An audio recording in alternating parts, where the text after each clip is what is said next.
Welcome in.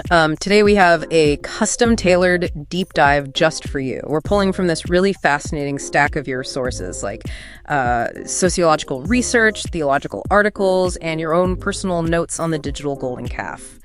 Yeah, and our mission today is to unpack a pretty heavy premise. We're looking at how your excessive screen time isn't just, a bad habit. Yeah. It is actually a fundamental crisis of worship. Right, because when you hear the word idol, you probably picture, some ancient dusty statue sitting out in the desert. Exactly.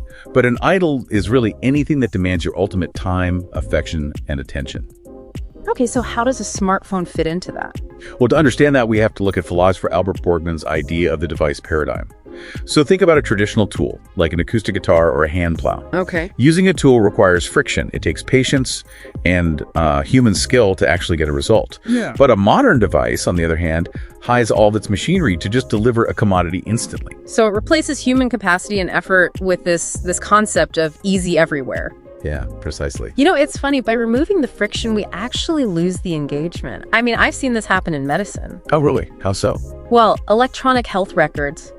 They were supposed to totally revolutionize care, but they ended up turning brilliant doctors into data entry clerks. Wow. They just stare at screens instead of actually looking at their patients, We become bystanders to the very thing we're supposed to be doing. And honestly, my smartphone feels like it's doing the exact same thing to my reality.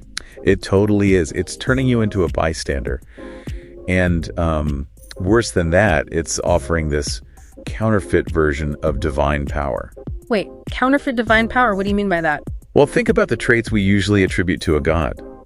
We get pseudo-omnipresence through our phones. Because you can, mentally exit the physical room you're sitting in? Yeah, exactly. You can exist everywhere at once in cyberspace.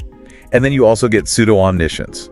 Ah, right. The illusion of infinite knowledge fed to you by Google algorithms. Right. So you are essentially using that screen to reject your own natural physical limitations.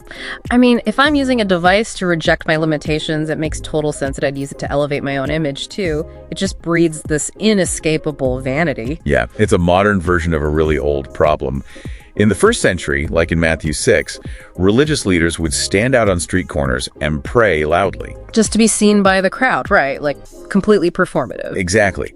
And our social media timelines function identically to those street corners. We trade meaningful fulfillment for a quick dopamine hit of algorithmic validation. Just constantly virtue signaling to an invisible audience. Yeah, exactly. Okay, I hear that, but I have to be honest. Calling my phone a counterfeit god still feels a little intense to me. Fair enough. Why does it feel so intense? Well, when I'm doom scrolling on the couch at 10 p.m. after a really long day, I'm not worshiping.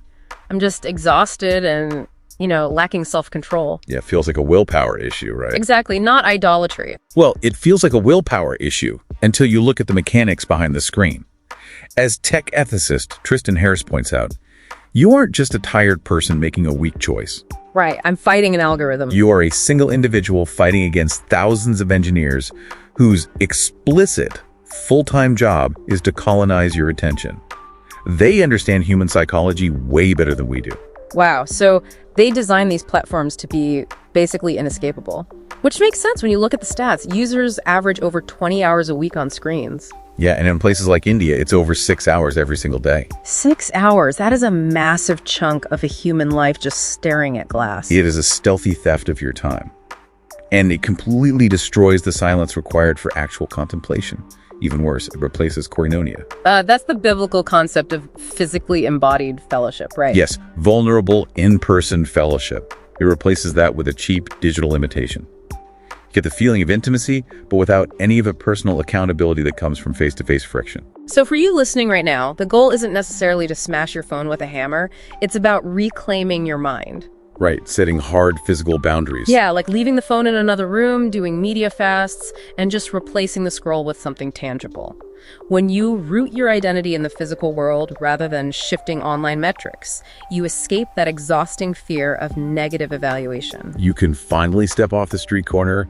You stop performing for an algorithm that never actually cared about you in the first place. Which brings us to one final thought to mull over today. We've talked a lot about how today's algorithms hijack our attention and mimic divine traits. Right, they demand our ultimate devotion. But looking ahead, what happens when hyper-personalized AI companions arrive? We might soon face digital entities that don't just demand our worship, but actually start answering our prayers.